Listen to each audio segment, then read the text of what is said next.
Start this right now. MC Tonn Piper, is that you, sir? It is indeed. How are you doing? I am doing well, sir. Thank you so much for the patience. To my listeners, Mr. Tonn Piper and I were just playing a little phone tag trying to get the best sound quality, and FaceTime seems to be it. So thank you. That's all good. You're welcome, my friend. You know what I mean? We need clarity today. You know what I mean? That's just it, man. Before we dive into this, I've got some fun questions lined up, but I got to let the listeners know I'm a little out of breath. With the time zone difference, it's tough to get a hold of my friends on the other side of the Atlantic, and Mr. Tonn Piper just reached out while I was sitting at my 9 to 5. But my boss was kind enough to understand and told me to get out of there and get here so we could do this interview. So I thank him too. Um, with Yeah, big shout to him and salute him. Exactly, man. Us drum and bass junglists, we some of us have 9 to 5s to be rebumpable, right? Yeah. Listen, I've been myself, but tell your boss that you need a promotion, man. Very right. Thank you. I will pass that on to him. Before we get into the rave questions, I want to ask some personal, just fun questions about yourself. Can you tell me if you watch the Tube? What was the last show you watched On where, sorry? on TV, television, On Netflix, anything? TV. Um, do you know what? It would have been Gotham. We Have have you our seen that? well, you know what? I don't watch it because we have CNN and Fox News here, so I don't really need to watch Gotham. I can, I, we have our own United States of America. But Yeah, it's pretty wild over here. You know what I mean? well, and you know what, Gotham. To be honest, jokes aside, it's blown up over here. I'm not much of a fan myself, but I know people love it. It's winning awards and definitely been renewed. I think for like a seventh season or something. So Yeah.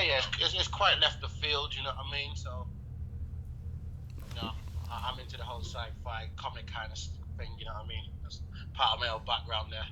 okay, well that kind of leads into the next question. If you could have a superpower, what would your superpower be? Jesus Christ. Um,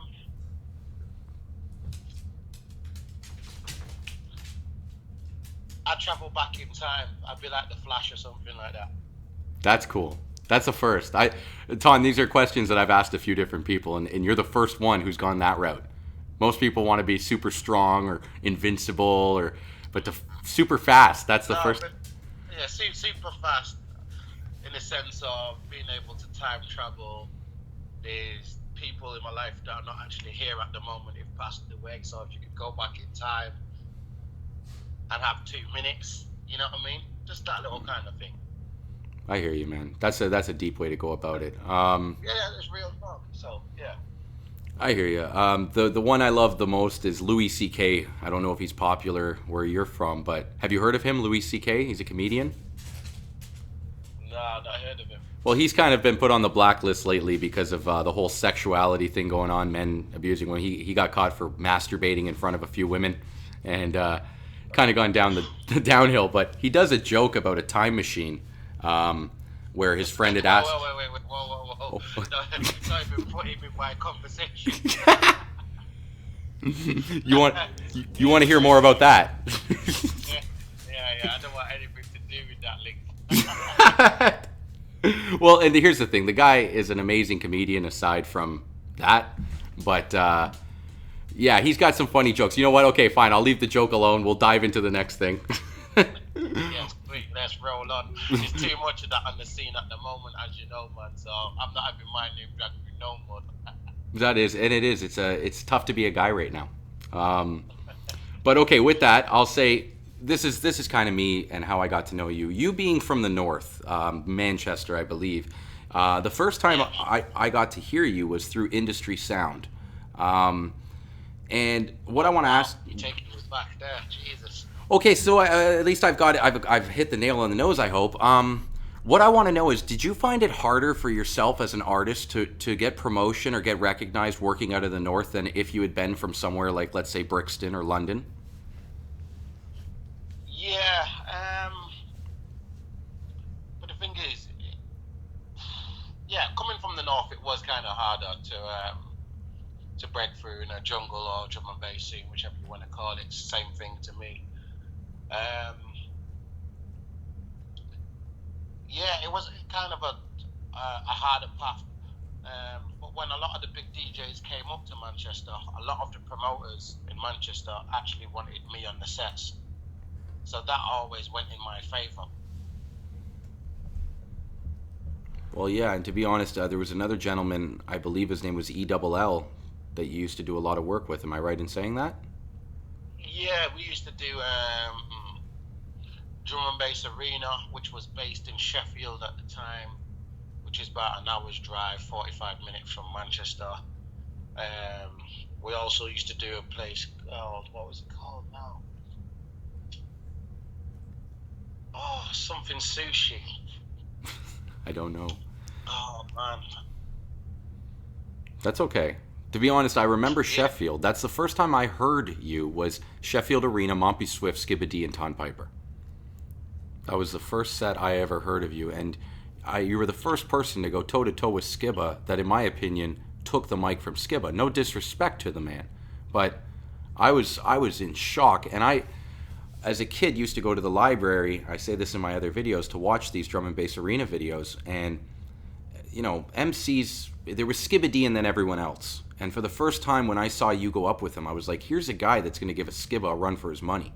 Because it's not just the rat-a-chat, the fast talk.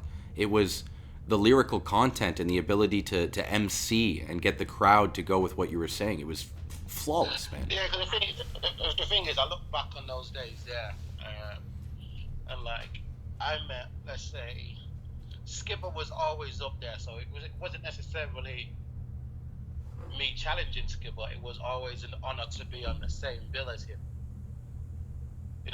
Get the opportunity to go back to back with him and even have a recording of me and Skipper. Jesus Christ, everybody off my estate would go crazy. You know what I mean? So it was an honor. But going back to that and me breaking through at that time, I met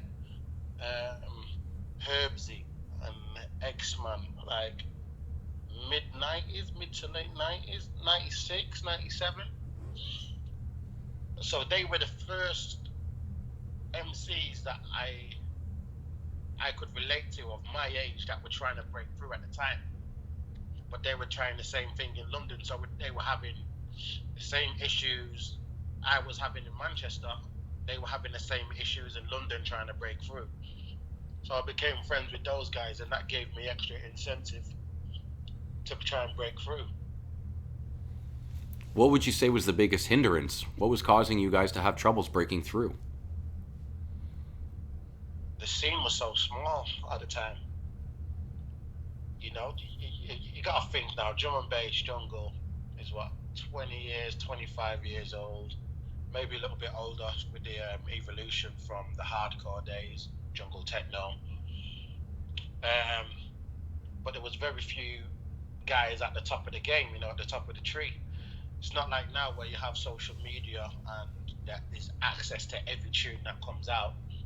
Back then, DJs, if you was an up and coming DJ and you went to the record shop to buy a vinyl, there'd only be a certain amount of test presses. So let's just say there's 5 test presses of a tune that comes out.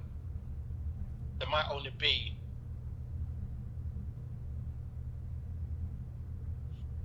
and there's only 5 in your local shop. So all the top DJs in your area would get those tracks. So therefore you wouldn't have any new material. If you know what I mean, there was always a pecking order. So then you'd have to wait 6 months for the official release. So by the time the tunes actually do come out, you know what I mean, they're old news as such.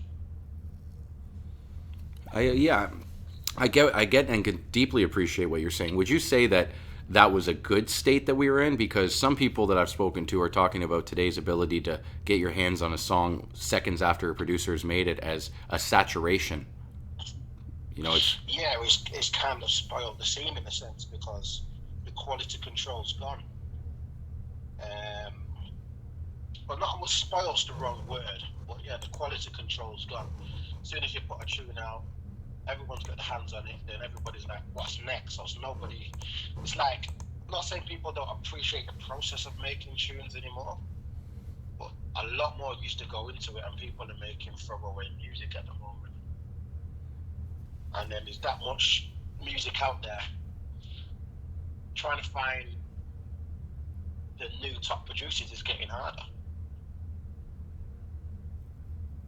Yeah. And it's interesting to me as the scene grows and people become multiplied. We have more producers now than we ever did. Yet, like you say, it's harder to get your hands on good quality music. Um, Yeah, because everybody's got an outlet to put it out there. Everyone's just posting anything.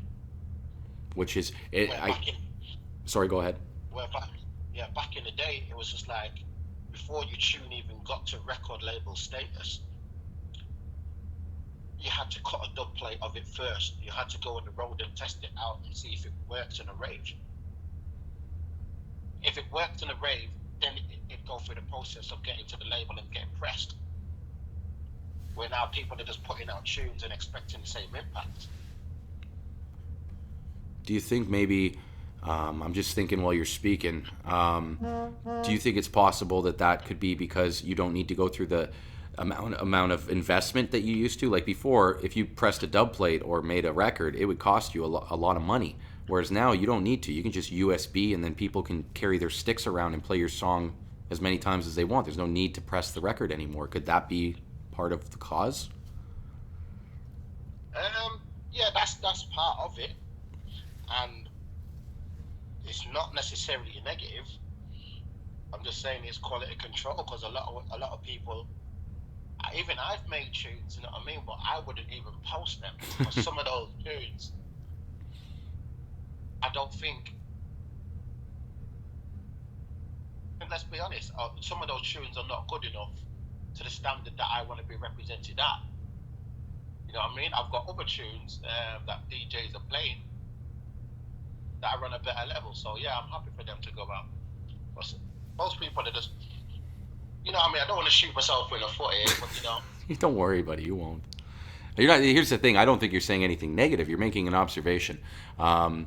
And like you said, I Yeah, don't think this is a bad thing. It's definitely a double-edged sword in that it can be both good and bad for our scene, and we're seeing that. yeah, yeah. Um, Because it's all in the same light. It is great for the scene because there's less politics when it comes to people releasing their own music. People can release whatever they want, and that's the kind of freedom that we did need in the scene. But it also has to be a quality control level. You know what I mean? a standard is what, and I get. Yeah, Well, here's the thing. At the end of the day, you can make and play, but people won't necessarily pay to listen, and that's what I think separates the people that'll get booked from the ones that just throw enough shit at the wall that something will stick. Um, yeah. Well, that's it, and that's why I was saying about the whole dub plate culture. When you test a tune out, and then you see it go down in a rave, and if it goes down in a rave, you can go ahead and press it. I've got a tune maybe coming out later this year. I can't tell you what label, etc. But my track's been road tested, and just to see the kind of impacts it had, without anybody knowing what tune it is or who made it was amazing to see. So now I've got the green light to go ahead with it. can you drop us a clue? Can you give us maybe a place that it was played? Was it played at Rampage at any point that we could go back and try and find it? No, I made sure it wasn't on there. Rampage was insane, and the tune needs another mix down or two. You know what I mean? It needs to get to that right level. So I didn't want a prototype being on that bill. You know what I mean? On that recording there, that recording there was that was a tough gig. There's so much. It just made me have a flashback. Well, let's talk about it. Let's talk about Rampage for a moment. Like, tell me about it. Tell me about your time there. Um, that's the first time in a long time that I've been nervous for a set. Reason being is there's not that many recordings of Andy C out there. So, and there's a new culture where a lot of people don't like MCs all over the set, and especially with it being Andy C, people want to hear the set. But also, I've got 15,000 ravers in front of me, and Andy's mixing at such a rate. Do I spit bars over the tracks and then ruin it for the purists that don't necessarily want too much MCing? But also, I've got the listeners and ravers at home watching on live when all over the world, whether you was in your work office listening to it on headphones, or you was at home raving in your kitchen to it. There was so many different audiences at once. So I had to try and make sure that I kept the mix pure and clean. I think you did a great job. I listened to your set. It was flawless. Andy, obviously, and you're right. You, as an MC, it's great that you can appreciate that that's what's going on in the crowd's mind. That you know that there are the purists out there, and there are some people who are waiting for you to do what you do best. Yeah, and that's it. But unfortunately, it's not even unfortunate. I just had to do the professional thing at the time, which is if that means sacrificing my own bars so that the music plays, that's what the thing's about. It's drum and bass. People are there to hear the music. If I can complement the music, I'll complement it. You know what I mean? But like I said, there's not many sets out there with Andy C playing for 1 hour. Normally he's playing like 2 hours, 3 hour sets. So that gives me enough time to do the bars, enough breathing space, etc. But when he was playing for an hour, I'm sure he played like 70 tunes, maybe more, I think he was saying. Yeah, I was just happy to let it breathe, let it do its thing. And it's just a great advertisement for him. How about the setup? Like, because it was really big. There was a lot of lighting, a lot of moving parts. Did you have social like cues while you were on stage of where to stand to know how the lights would hit you appropriately? No, what I tend to do is I'm a raver first, so as you can see, I'm not an MC that likes to stand still too much. You know what I mean? I like to skank out. I'm a raver, so if the cameraman comes on stage or there's someone taking pictures, etc., I'd rather interact with them. You know what I mean? And looking back at the video of it, yeah, the engineers and whoever was behind the scenes were interacting with me as well. So it just looked good overall in the production. So I'll give them a massive salute on that. It looked amazing, man. I was actually talking to one of my buddies about the visuals, and aside from the sound, Andy seeing you sounded great. But aside from the sound, just the atmosphere, I wished I was there. It looked so bumping. Yeah, listen, that was insane. Like I walked out on that stage, and I kind of had to have a walk back, pour myself a drink, calm the nerves, and it's great to have the nerves again in that sense. But yeah, Rampage was insane on the production level, everything about it. And you know what? They were some of the most professional people I've ever worked with. I've heard good things about the Rampage crew. Who is it? Who's behind Rampage? I was actually asking somebody that. Who are the organizers' names? I'm not sure, to be honest. I just know the faces. But I know that the guys behind it have been on the scene for a long time, so it's not like new school promoters that have come along and just tried to pump money at something. These guys are purists that have been there from day one. And totally, that I can tell it's an amalgam. What I said to somebody, it's an amalgam of entities. It's a bunch of old school guys that have come together. And I don't know if are you familiar with Terry Stone? Yes. So I was actually trying to, I don't want to throw his name out there, but he's somebody I'm trying to get a hold of and talk to, and I was wondering if he was partially involved with this, because those are the kind of names I'm thinking are involved with something of this magnitude, to do something of this size, Yeah, I'm not sure. I'm not even sure what direction to point you in, but... Oh, don't worry about it, Tonn. Don't worry. I'll do my investigative journalism off the record. Yeah, but like I say, man, that show there was absolutely mind-blowing.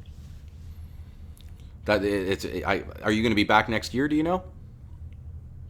I hope so. If they'll have you, right? That's it. Okay, well, here, let's jump from today's rave to the first rave. Can you tell me about your first rave experience? Do you remember it? Oh gosh. What, first gig, first rave? Let's talk first rave. I don't want to do your first gig. Do you remember your first experience with the rave? Was it the music first and then the culture, or did you actually experience the culture first and then the music? Well, in the UK, we kind of grew up with the culture. Drum and That's bass true. was our hip hop at the time. That's true. You know, Mm-hmm. obviously we had UK hip hop scenes and stuff, but jungle just captured the underground like nothing else.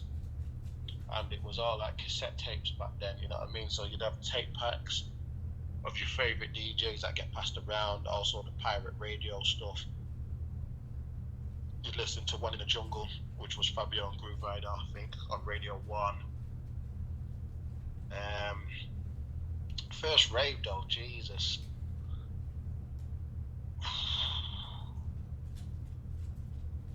I wouldn't say one particular rave. There's about 3 or 4 different ones.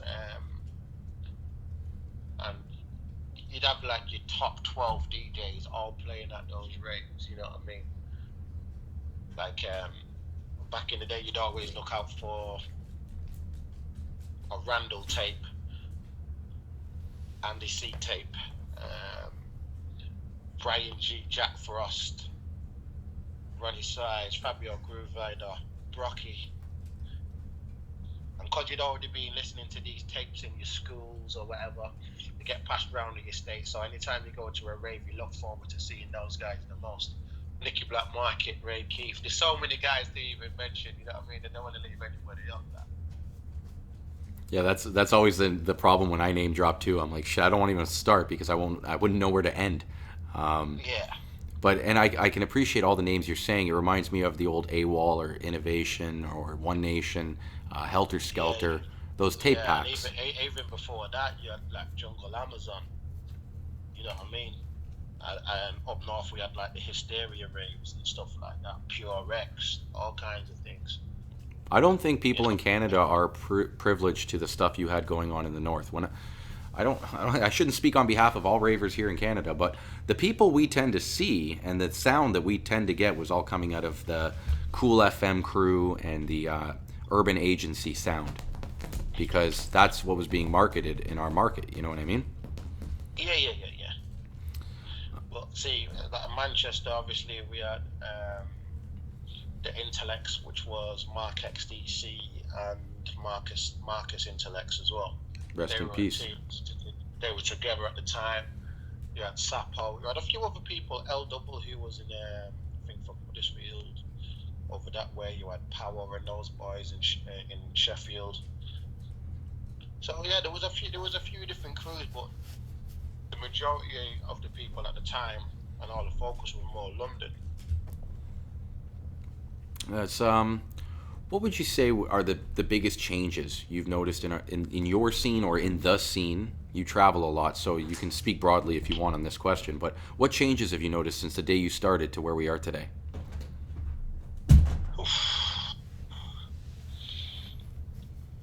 How dynamic and how many subgenres of jungle and drum and bass they actually are. um, how far the scene's actually grown because from Canada to New Zealand, Australia, LA to Cluj in Romania, places. I think it's Sofia in Bulgaria. There's Estonia. There's raves going on in Denmark. Um, you name it. As far as you can go, the drum and bass. We're doing EDC soon in Shanghai. Um, yeah, there's just raves absolutely everywhere. And you know what? There's commercial raves, there's underground raves. You know what I mean? There's warehouse raves, illegal raves. You know, it's a culture. We have our own culture now. We've got their own fan base, and it's just worldwide, and it's still growing. And long may it continue. Definitely, man. It's refreshing to hear you talk about it because you're there and you're watching it in its state around the world, all the places you just mentioned, and you get to see the thriving bills. I get kind of jaded stuck in Toronto because all I know is my own scene, and we're not, in my opinion, at our zenith, if you will. No, It's but what I would say is obviously I've only been there a couple of times, so my experience is it goes off. You guys You guys are some of the purists, so you guys know your history. Not not every country or city in the world knows the history of drum and bass and where it come from. Some people think it was invented 5 years ago, 10 years ago. Where you guys in Toronto, especially, you guys can go back 20 years deep with Black Market Records, etc., or Eastern Bloc Records and stuff like that. You know, you Yeah, guys well, are yeah. being educated from day one, so I wouldn't be so harsh on yourselves. No way. You're right. You know what? And it's nice of you to say that. It's you're right. Yeah, well, what you've got to look at is like as far as international gigs went, as far as I know, Canada was always on the list of one of the places that you had to go to if you was anybody. That's good to hear, man. And you know what? I remember us being the home to drum and bass after London, England. I'd hear that in 99, 2000. Um, it saddens me a little when I see bills come through our area and only go through Buffalo, New York, or only touch in Montreal, Quebec, and not stop in Toronto. And I've got to be partially to blame for that because I was one of the people that used to book those tours, and I'm not doing it right now. Um, the issue I have, and I've had this conversation with other promoters, is the drugs problem we're having. People are dying left, right, and center, and it's just the liabilities are too high to throw an all ages event. Everything I do is always all ages, and it's tough, man. I wouldn't say that the listeners aren't there. If you throw the bill, like you've seen when we put you guys on bills, the place gets filled. Um, it's just tough right now. Yeah, now going back to what you just said there about people passing away on the scene, etc. Like I don't do drugs really, never have, because the music is my drug in that sense. You know what I mean? Like, I'm not saying I condone it or anything, but back in the day it was a little bit different. You know what I mean? People are just taking everything and anything nowadays. I don't You know. know, Do you have the concern with the drug called fentanyl in the UK right now? not that I'm aware of, my friend. So it's a substance that's being put into people's drugs here, and we have people that are using regular recreational drugs, but they're dying because their drugs are being laced with this stuff called fentanyl. Um, and it, Okay, let me pause you there. Yeah, yep, I've got a friend who set up a charity called In the Loop, and what they do is they test the drugs. Yeah, at festivals and at clubs. If people have taken them before they've actually got to the club and they bring a sample, those guys then process what's in that drug just in case anything goes wrong, so that it gives the paramedics a bit of a head start. mm-hmm. So they know what So it was spiked with, what kind of drug you've been yeah, poisoned by. because a Exactly. lot of people they don't know what they're taking, and if you don't know what you're taking, and then you end up in hospital, how can the hospital people at the hospital actually help you if they don't even know what's in your system? You're totally right. You know So what? If you don't mind, I'm going to put that link to the people you're talking about in my thing because if they can't help us directly, they might be able to put us on to people that could help us with our local events to yeah, provide yeah, these kinds of. that is it. But that's why I mention it. In the loop's a big charity. I think that helps the process of keeping Fabric open as well. They're involved in warehouse projects, Manchester, and a few other things. So, and it's a charity as well. So get in touch with I those guys will. there. Thank you, Tonn. Just We moving need forward that. because we need to safeguard the whole rave culture. But if people keep passing away at these things, whether it's drum and bass, whether it's dubstep or EDM as such, um, we're not going to have places to go and rave and party. They're just going to lock it down all over the world, and that, what I mean, that's a scary thing. You know. Well, yeah, that's what's happened to us. To be honest, is the government in the mid 2000s, because of people dying at rave parties, they put a crackdown on where we were allowed to be. We couldn't get permits to throw parties almost anywhere anymore, and then that moved us into some of the clubs. But the clubs don't want to have us for the same reason. And on top of that, most of them have stock sound systems that aren't capable of producing the sound that drum and bass requires. So it's just not the same, you know. And yeah, watching videos like Rampage really makes me feel good to know that those parties are still happening and that maybe one day Oh they'll. yeah, listen, they're happening all over the world, but it also has to be your approach and education of of what it is, what the rave culture actually is. I don't think the kids actually get it. In fact, no, I can't say all kids there. You know what I mean? And I shouldn't even call them kids. Young people as such. You know what I mean? There's people that just want to party and get off their heads, no matter what they're listening to. You know what I mean? Mm-hmm. But you're from an era of purists. You're there for the music, so it's trying to get that balance. And don't forget, this next generation has expanded the scene so much. Where we've taken ravers and young people from, let's say, the rock metal crowd. Yeah. Yeah. They come to jungle drum and bass. They go to dubstep nights. So there's a mad mixture of cultures at the moment, all in one pot again. You know what I mean?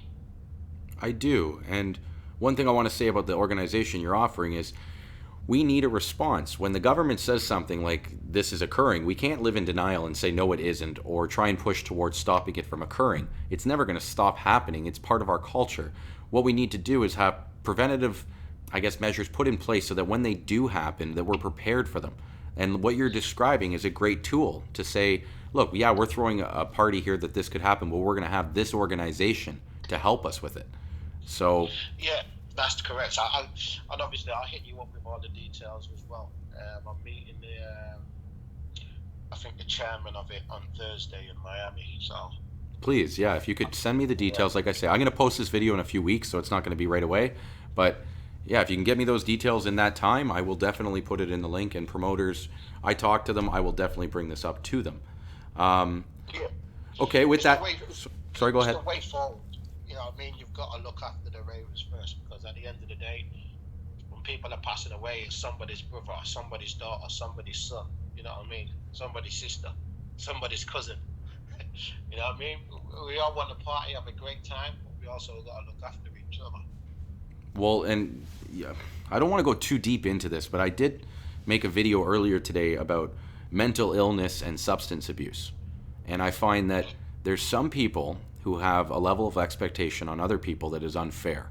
Like, if you are a totally capable human being and you get hooked up on cocaine and you get out of it, kudos to you and bravo. But if you're somebody who's suffering from bipolar disorder or schizophrenia and you get hooked up on cocaine or methamphetamine, it's going to be so much harder for you to get out of it.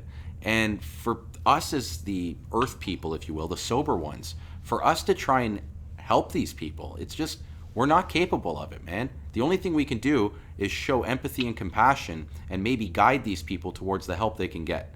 But to shame them or ostracize or alienate or humiliate them is not going to get any of us where we need to be. And Yeah, no, you're 100% right. You know, but it's also a process of everybody working together, and also keep in mind you can only help people that want to be helped. I You know what I agree. mean? But here's the Well, thing, Ton, sorry, go ahead. well, obviously, if you go too deep into that, that's more the dark side of the culture. You know what I mean? Yes. So you can't label everybody or put everybody in that bracket, because the majority of the scene, it's only a small percentage, yeah, that ruin it for everybody else. It's I a small, yeah. small percentage. But my thing is this: is how do you then handle the ones that are quote unquote ruining it for everyone else? Because I notice some people who are social justice warriors, if you will, come out on the social medias and try and shame these people. Like they'll put pictures of these people, conked out on the floor and vomiting or something. And then when you say, hey, dude, you shouldn't post that, their first thing is, no, it's idiots like this that close our parties down. We have to post these or they'll keep coming. And I'm like, that's not the dude. They're going to keep coming. You're not going to get where you're trying to get to by posting those kinds of photos and humiliating these people. It's shameful. Yeah, but it is, but you've also got to look at their mindset. They're not necessarily doing it to shame those people. They're just, some people would be innocently doing it just to show people what they are ruining. If you know what I mean, they are ruining the bigger picture. Here's my thing, I get where they're coming from. That's why I don't get mad at people who do it. I'm going to pause you there. Oh, go ahead. I've been in a rave before, and a few times where I've been emceeing or hosting, and people have collapsed. But luckily, I've seen it because I make sure I'm aware. I watch the crowd, etc. So if I can see people waving their hands in the air and it's not even in timing with the music, I make sure Andy stops the music. You know what I mean? Or whatever DJ I'm working with, I make sure they stop the music and get the paramedics there. That happened a couple of times last year in the same venue. You know what I mean? I don't want to mention the actual venue No it need. was or the actual gig. But yeah, luckily the paramedics were there, sorting the people out, and yeah, it was pretty scary. But me having that interaction and that know-how with the crowd could probably save somebody. You know what I mean? Definitely it could, Ton, but I would never expect you to take a picture of one of those people and then post it on your Facebook saying we don't need idiots like this around the party. No, true talk. I hear that. I hear That's you. the difference. Like what you're describing to me is virtuous. That's great. But that second part that I just threw in is where I draw the line. And I go, yeah, no, I agree that what that person did is horrible. But here's my thing. They're not all Yeah, but rational minds, man. Like, for instance, Ton, like you said, there's many people who use recreational drugs, and then there's some that go way too far. And you can't lump them all in the same group, right?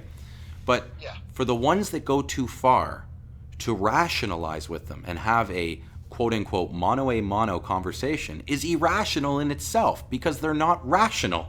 So to talk to somebody who's in that state of mind and try and have a reasonable dialogue is, I think, just asinine.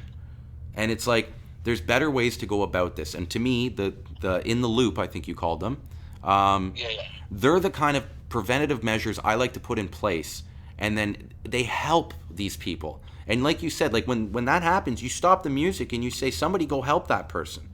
And you know what? Maybe next time you don't let them into the facility. You know, maybe they get Yeah. a couple month ban. But I just don't Yeah, like. that is an idea. Like with the excuse me, with in the loop, they're involved with the majority of the big events in Manchester and across the north of the country. A few in London, quite a few festivals as well. Um, yeah, warehouse projects in Manchester that wouldn't run without in the loop. You know, so you need to start taking some of these measures, and it's not just the rave culture; it's society at the moment. You know what I mean? We're Yes, just trying to have a party and have a great time every weekend. If we could do exactly. it every day of the week, we would. Everybody would. You know what I mean? So you take it back to the roots. We just want to rave and have a great time and listen to great tunes. That's all we want to do.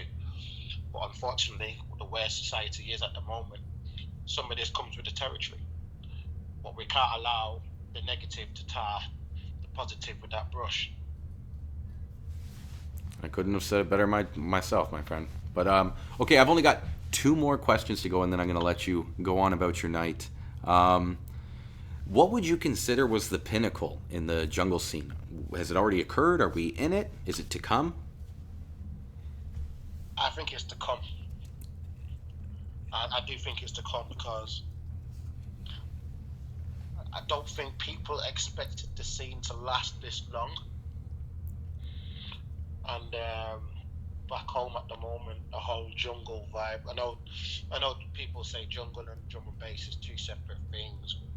To me, it's all the same thing because I grew up with all the DJs. You know what I mean? It's just evolved into different things. You know what I mean? But I'd say the jungle thing's on its rise again. That sound, stripping it back, is huge at the moment at home. Well, can I So sorry, can I just say something to the whole jungle drum and bass thing? I've had a previous interview with a guy named Marcus Visionary. I don't know if you're familiar with him. oh yeah, I know Marcus. Okay, so Marcus had said to me that there really is no difference between jungle and drum and bass. What he said was that it was originally called jungle music, and that when the hood or the kind of the mob or the ruffians got into the scene, they tried to distance themselves, so they started throwing drum and bass parties. And that's why there were two different names for the same genre. He said there is nothing to do with sound. What do you say to that? Um, similar to that, and it wasn't the ruffians. They were trying to say that the ruffians were spoiling the parties. Well, some parties were getting. It's exactly what we're talking about now with the scene at the moment, with people doing drugs and then we had the same problem with gangs at raves, etc. You know what I mean? Mm-hmm. Is how do you manage that? Um, Drum and bass came about in the mid 90s. The term drum and bass, but yeah, he's right. It is exactly the same thing. Well, and It's he exactly the said one of the problems they had was the distance between what was happening in England and then trying to do that here in Toronto, because Toronto wasn't having that issue. So it was always jungle here, but some of the DJs from England didn't want to come to Toronto to do jungle shows because they were afraid it would attract the rough culture. So they wanted them to advertise it as drum and bass. But as drum and Marcus was bass. like, nobody knew what drum and bass here was, so we couldn't do that. And he's like, there was like a 1 year period there where we couldn't get certain guys to come over here because they just refused to play at a quote unquote jungle party. Yeah, Um, yeah. See, that's where obviously with my MC name, right? All the locals call me Tonn. Family call me Tonn. Yeah, for short for Anton. Yeah. yeah. So my name was at MC Tonn, but I kind of had a lyric about "Come follow me like the Pied Piper," so it became Tom the Piper, then Tom Piper. Yeah. So I do the jungle nights as MC Tonn, and then the student nights and the drum and bass nights, I'd be Piper MC. Yeah, Yep. because certain locals in Manchester were not allowed to perform at student events or at drum and bass parties because they were afraid that the MCs were going to bring all the bad vibes to the club and stuff. So I had to split my name into two. No way. So that's where that's. I never Okay. asked you. I knew where the Tonn obviously came from, but the Piper I never even asked you, man. So where now you've explained the second half, but why Piper? Where did that? Um, do you know what? I was at school and I think we was on our way to a basketball match or something, and then just freestyling on the back of the bus. And then obviously I've come out with my lyric about the Pied Piper, etc. And my concept was leading kids to the rave rather than the cave. Okay. Um, so I kind of rolled with that, and then yeah, Tom Piper. It just kind of stuck. It just stuck. It just had a nice ring to it. Um, so on the student scene, Piper MC was the one. You know what I mean? Because a lot of students at the time were my age. So I blended in nice, so nobody actually thought I was from the rough part of Manchester, etc. They just treated me for being me. You know what I mean? Hmm. So I kind of had to go on that scene in disguise. Yeah, and then yeah, I just blew up from there. You sure did. Okay, last question for you, sir. This is a question I ask everyone I talk to, and I'm really looking forward to hearing your answer to this. If you could put 5 items in a vault that would encapsulate our rave culture, what would those 5 items be? God. Right. Oh, mind blown. Number one would be an old school tape pack because the tape packs were the social media of of that time in that sense. You know what I mean? If you didn't have a tape pack, you didn't know what was going on within the scene. So I'd have a tape pack. I'd also have a Technic deck and some vinyl. Oh man. When you think rave, I like your first two, the tapes and the turntables and some vinyl. I love it. But when you think rave party, you go inside. What's the first thing you hear? Did like I'll give you ideas. Other people have mentioned certain venues they love, flyers. I don't know what flyers are like out in England anymore, but here we miss our flyer culture. You know, we used to collect them and put them on our walls and stuff, but now, Oh yeah, I've still got the majority of my flyers from like the 90s, like mid 90s. well, that would be nice to throw in. Would you be willing to part ways with those flyers and put them in the vault?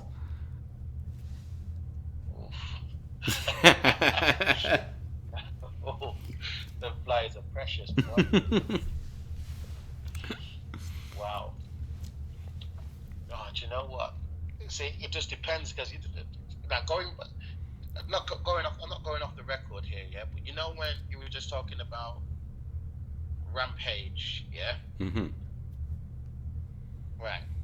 Rampage with the production and everything was absolutely insane, and that was one of the best productions I've seen, at a rave, an indoor rave at that. But back in the day, you never really had that. You were lucky to have a strobe light. Totally. You know what I mean? Yeah. And a few flashing lights. Those raves used to be dark as hell. Moody. No, the strobe. I remember specifically watching people dance in slow motion because of the strobe light. Like you just see these freeze frames of bodies moving, and it's because you just had this one strobe going, right? Man, we're spoiled nowadays, man. Seriously, we are so You know what? spoiled. When you now that I'm just visualizing, I remember seeing a guy that was dancing to the right of me, and I remember seeing him dance, and then out of nowhere he was on the floor because he obviously fell in between strobe flashes. But it was just like dance, dance, dance, floor. Pencil. But okay, so maybe we throw in, just based on that memory, maybe we throw in an old school flyer and strobe light. What do you think of that? The old Yeah, strobe. we'll throw that in. Just trying to think now. Can you think of the first Tonn Piper flyer? Because that's the one I'd like to put in there. What was the first flyer you saw your name on? Oh God, that would have been about 1994. Did you ever get to work with Stevie Hyper? No, that is just that was that would have been amazing. Yeah, wow, he was incredible. He was ahead of his time. What do you think of the idea? I'll pitch it to you of getting somebody together and recreating. I don't know if you're familiar with his Mach 1 set. He did it here in Toronto with Kenny Ken in 1998, just a couple months before he passed. And it's a legendary set, man. It's an hour and a half long. And I just love to recreate it with the 20-year anniversary of his passing coming up. I think if someone could get together and let's recreate that set, do you think that's a good idea? That would be a great idea. I can actually put it to his people, man.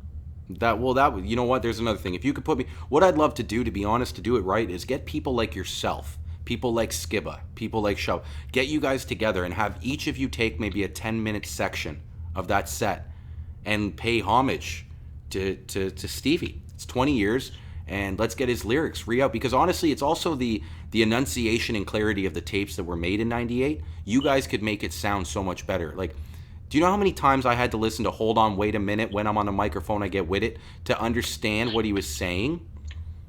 Not just because he's a fast talker, but because the quality of the tape sucks.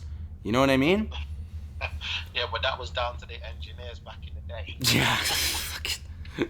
Buddy, and here's the thing. I spent years of telling people, it's words. I swear they're words. And people going, no, it's just like scatting. It's like itida-bidida-bop. They're not speaking word. I'm like, dude, it's a fucking word.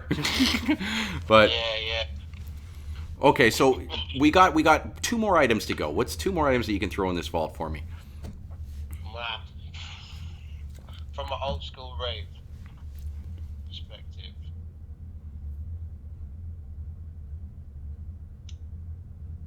man, do you know what? This is from the illegal rave days, right? Yeah. Can you hear me? People used to. This is like.